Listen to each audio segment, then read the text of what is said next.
Well, hello everybody and good afternoon. Look at how beautiful this is behind me at the Vieng Taipei hotel resort where I've been staying, and I will link that below again in this video in case you missed it in another video.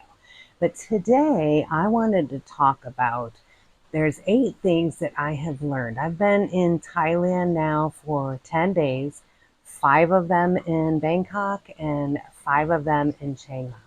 And I wanted to talk about 8 of the things that have really stood out to me that I've learned since I've been here. And I did make a list. I don't always work off of a list, but I wanted to make sure that I remembered all 8. So the first one is don't be like me and be afraid to say hi in or hello in Thai. It is some languages where you have the male and the female. It is similar in saying hello in Thai. Same. So for if you're a female, it's Sawadi Ka. And if you're a male, it's Sawadi Krap. Don't be afraid. It took me probably 6 days. And then I just got up one morning and I said, my goal for today is to say Sawadi Ka to everybody that I see in Thailand. So now it's becoming more of a habit. Number 2, there's alleys everywhere. And coming from the US, alleys are usually like a taboo. Bad things can happen in alleyways. But here in Thailand, there's alleys everywhere, and that's how you get around. That's just simply how you get from one neighborhood to the next, from one business to the next, whether it be on foot or moped or even the tourist vans come back or tuk-tuk, or you will see everything under the sun in alleyways here in Thailand. And I have walked them consistently since I arrived in Bangkok. The third one is there are temples on every corner. In Chiang Mai alone, there's over 300 temples.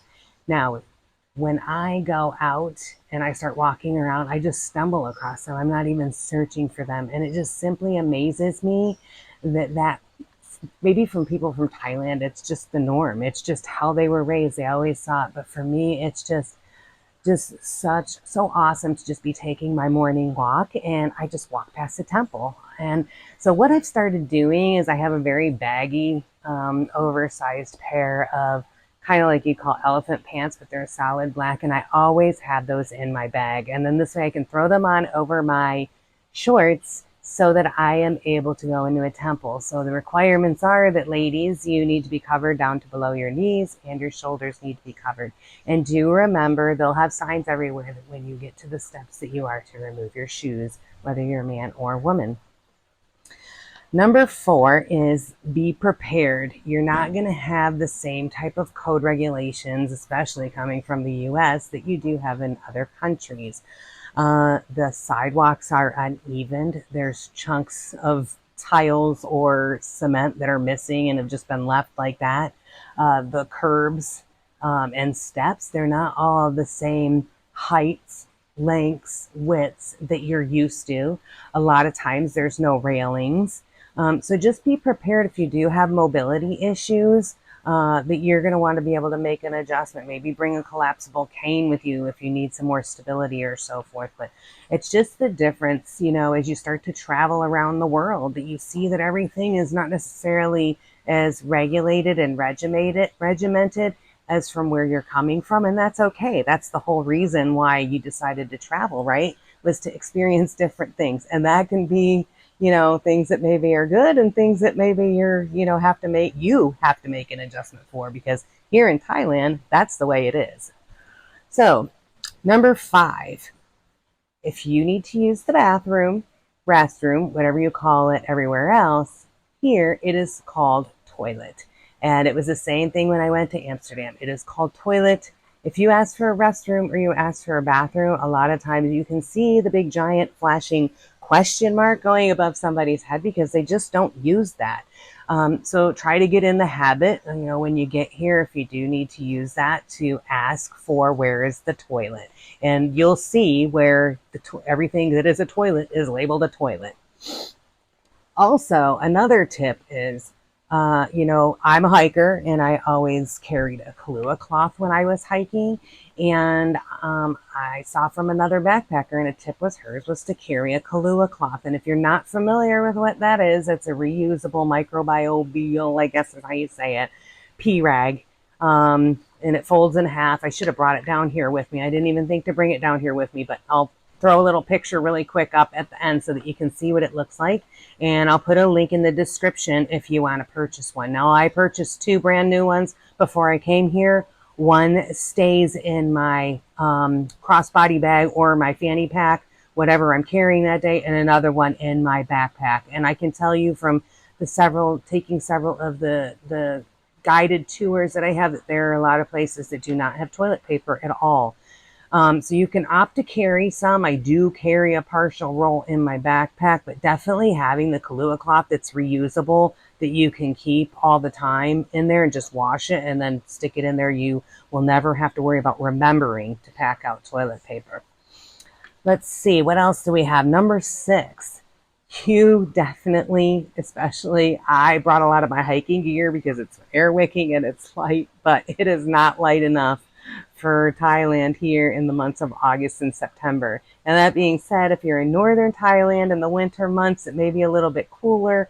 But for now, my rule of thumb, because I actually bought a shirt at Decathlon the other day and my big baggy pants that I have, basically my rule of thumb is that you want your clothing to be so light that it feels like you're walking around naked, but you're not, but nobody can see what's underneath.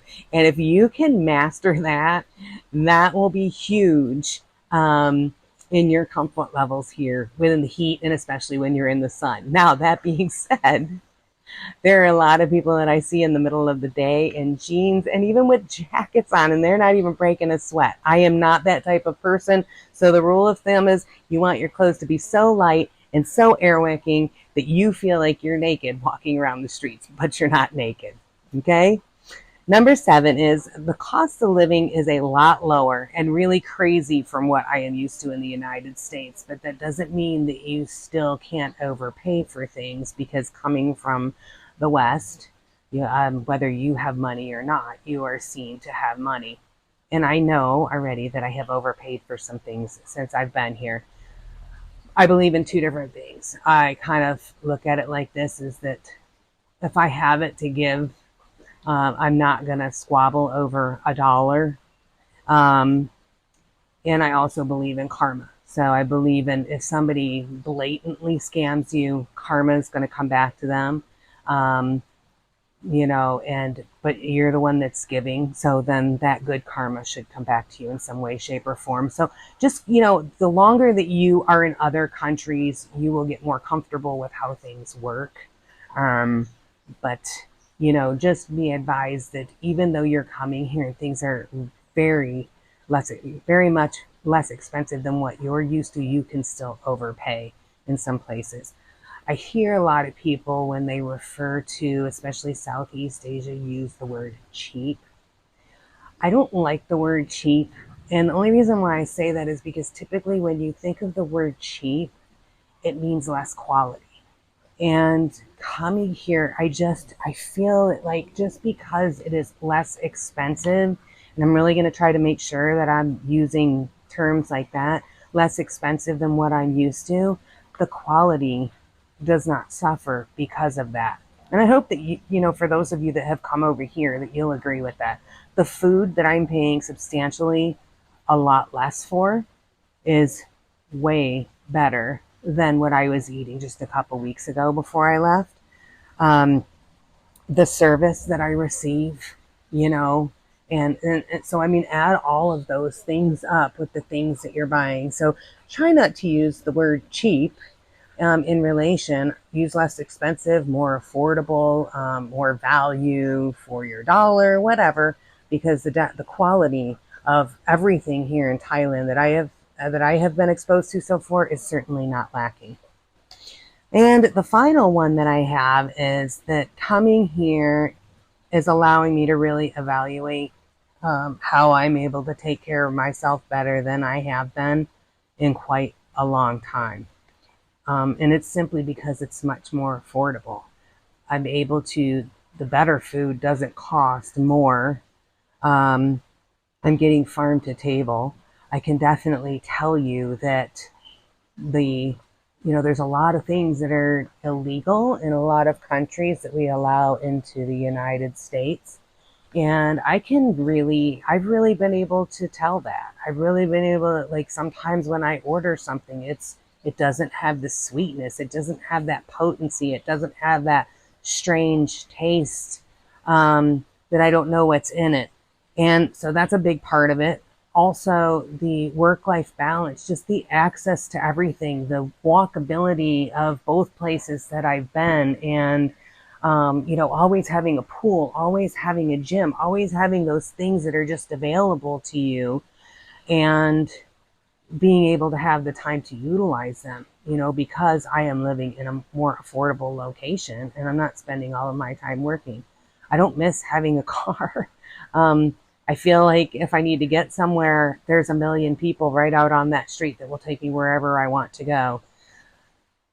So that's probably the top 8 things that I've really learned since I've been here. I would love to hear maybe some things that other people that I haven't thought of or have experienced yet. And I'm sure that some people that, have lived anywhere outside of your home country for longer periods of time on a more permanent, probably have a more extensive list. But these are the things that I felt were the most important that have really stood out to me since I've been here, since I walked off of that plane.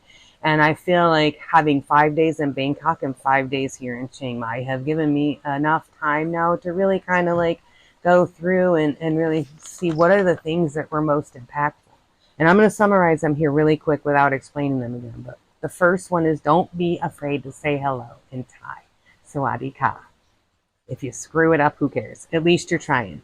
2, there's alleys everywhere. Don't be afraid to walk through them. I walk through them in the day. I walk through them at the night. I know you see me in my videos now. It's just the way you get around. 3, there's temples on every corner. So always make sure that you're prepared to visit that temple, even on your morning walk, your evening stroll, or whatever.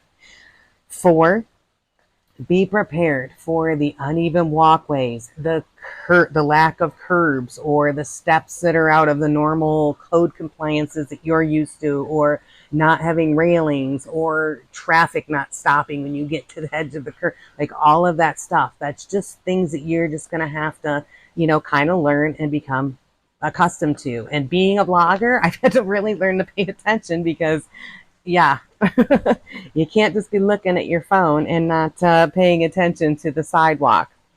5, remember it's a toilet here. So if you need to go to the bathroom, use a toilet, and make sure that you have toilet paper, a Kahlua cloth, those types of things on you, because chances are you are going to encounter places that do not have that. Number 6, your clothes should be as light and air wicking as possible, so that you should feel like you're walking around naked even though you're not.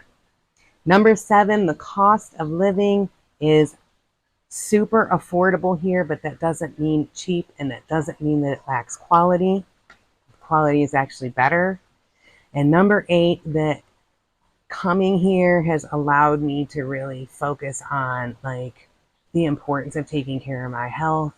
You're going to see coming up some of the things that I have planned in my videos that are really just going to launch me into just a better, I don't know if it's a better, but just a different level of mind, body, and spirit growth at this point in my life. So again, don't forget to comment below and let me know, what are your thoughts? Do you agree with my top 8 things that I've noticed? What maybe haven't I noticed yet?